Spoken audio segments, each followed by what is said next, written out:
The following portion of Daytime Tri-Cities is sponsored by Ask Master Mom.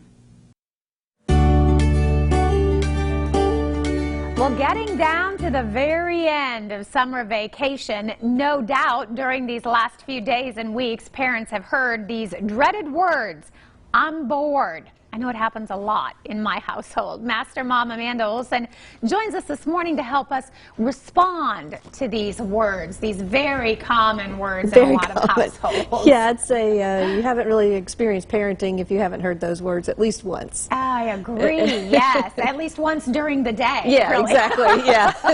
Yeah, and it seems like it's, you know, it doesn't really matter the age that they're in. You Right. still hear the words. Right, and you know, quite honestly, we say it to ourselves sometimes too. That's true. So, Like so we can't be blame boring. them too much. Yeah. Yes. Yeah. So how do you address it in a positive way? Well, one of the things I think is to kind of reframe in your mind what they are exactly saying to you, which is not "I'm bored," but "you're not entertaining me."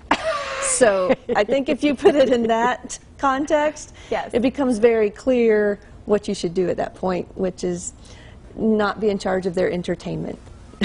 Can we do that? Do we get a pass to Yes, say absolutely. we are not in charge of your... Absolutely. I always, you know, it's funny. I start very positively, like, oh, well, let's go do this. And then, you know, the next time it's like, well, what about doing this? And by the end, I was like, I'm exhausted. Right. I mean, it's just constant, because if you let them, they will just Oh, continue. they will. Yeah, they absolutely. And sometimes you searching for ways to entertain them is entertaining to them enough, you know. So you're paying attention to them, and they're okay with that.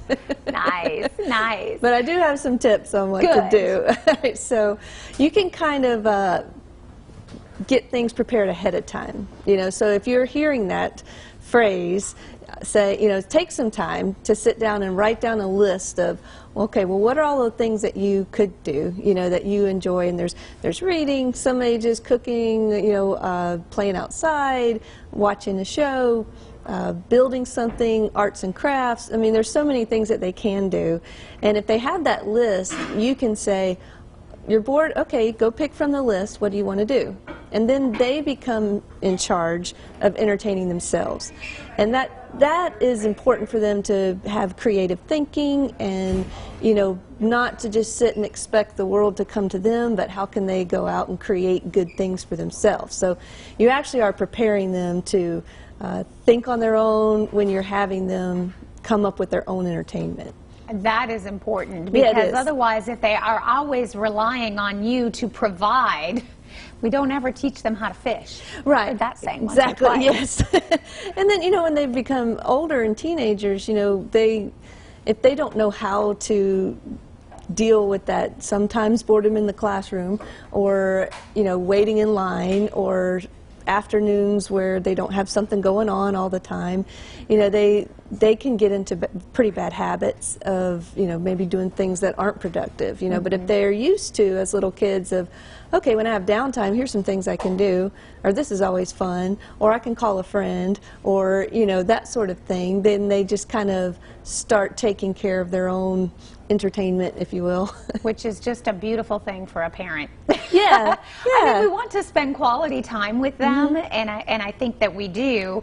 Yeah. But there comes a point where you have to say, I really do have to do laundry and fix your dinner and get you ready for the next day. And Right. And we've talked about this before. If we make sure that they understand they're part of the team, and that the team isn't, you know, they're not the center of the team, you know, that they have to do their part. I've got to get dinner ready. You're going to need to, you know, fend for yourself for a little while, for a few minutes, you know, while I do that. It also kind of goes into patience, like teaching them absolutely. patience.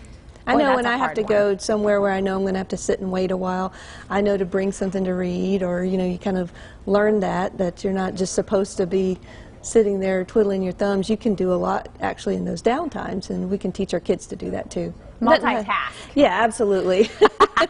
Good stuff.